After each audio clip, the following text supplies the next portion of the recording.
Halo semuanya, kali ini kita akan mendengarkan sebuah cerita anak-anak yang berjudul Kelahiran Tuhan Yesus. Pada waktu dulu, Allah mengutus malaikat Gabriel ke seorang gadis perawan Yahudi bernama Maria.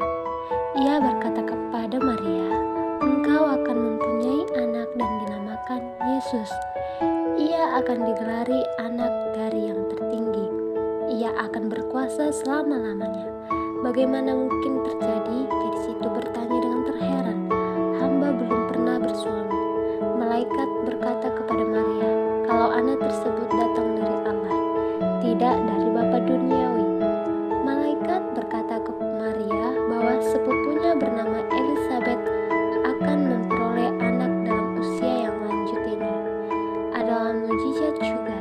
Tak lama kemudian, Maria mengunjungi Elisabet. Mereka memuji Allah bersama. Maria telah bertunangan dengan seorang lelaki bernama Yusuf. Yusuf sedih setelah mengetahui Maria telah mengandung. Ia berpikir bahwa bayi yang dikandung dari lelaki lain. Dalam mimpi, malaikat Allah berkata kepada Yusuf bahwa anak yang dikandung ini adalah anak Allah. Tugas Yusuf adalah membantu Maria memelihara Yesus. Yusuf percaya dan patuh kepada Allah. Dia juga patuh terhadap hukum negara, karena hukum yang baru, ia dan Maria harus pergi ke kota mereka berasal dari Bethlehem untuk membayar dari pajak mereka. Maria sudah hampir tiba saat melahirkan bayinya, tetapi Yusuf tidak dapat mendapatkan tempat penginapan dimanapun. Semua tempat penginapan sudah penuh. Yusuf akhirnya menemukan kandang hewan di mana bayi Yesus dilahirkan. Ibunya menidurkan di palungan tempat di mana makanan hewan biasa diletakkan.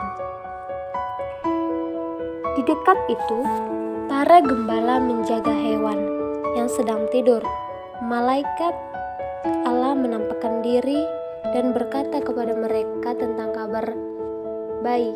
"Pada hari ini telah lahir bagimu di kota Daud seorang penyelamat yang adalah Kristus Tuhan. Kau akan menemukan sang bayi berbaring dalam palungan." Tiba-tiba muncul para malaikat yang terang benderang memuji Allah dan berseru, "Pujilah Tuhan di mana tempat yang maha tinggi dan damai di bumi di antara manusia yang berkenan kepadanya." Para gembala bergegas menuju kandang hewan. Setelah melihat bayi Yesus, mengabarkan setiap orang yang mereka jumpai tentang apa yang mereka katakan tentang Yesus.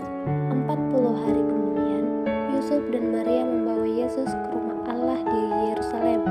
Di sana terdapat seorang bernama Simon memuji Allah karena bayi itu, sementara seorang wanita tua bernama Ana, pelayan Tuhan yang lain, berterima kasih.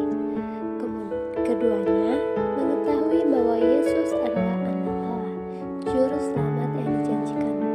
Yusuf mengorbankan 2 burung. Kurban ini adalah hukum Allah yang menyatakan bahwa orang miskin harus membawa persembahan ini pada waktu mereka mempersembahkan bayi yang baru lahir ke hadapan Allah. Beberapa saat kemudian, ada bintang di timur yang membimbing para orang Majus menuju ke Yerusalem, di mana raja orang Yahudi yang baru dilahirkan. Raja Herodes mendengar tentang orang Majus itu. Terkejutlah dia. Dia meminta kepada mereka untuk memberitahukan kepadanya bila mereka telah menemukan Yesus. "Aku juga mau memujinya," kata Raja Herodes, tetapi ia berdusta. Herodes ingin membunuh Yesus. Bintang di timur menuntun orang Majus ke tempat Maria dan Yusuf tinggal dengan bayi Yesus. Berlutut mereka memuji. Orang Majus memberi Yesus hadiah emas dan minyak wangi. Allah mengingatkan orang Majus pulang dengan diam-diam. Herodes sangat marah, sangat yakin untuk membunuh Yesus. Raja kejam itu membunuh semua bayi laki-laki di Bethlehem. Tetapi Herodes tidak dapat mencederai anak Allah. Diperingatkan dalam mimpi, Yusuf membawa Maria dan Yesus ke tempat yang aman di Mesir. Ketika Herodes mati, Yusuf membawa Maria dan Yesus kembali dari Mesir Mereka hidup di kota kecil Nazaret, yaitu dekat Danau Galilea. Nah, ini cerita kita dari kelahiran Tuhan Yesus yang terdapat dalam Matius 1 ayat 2 serta Lukas 1 ayat 2. Jika tersingkap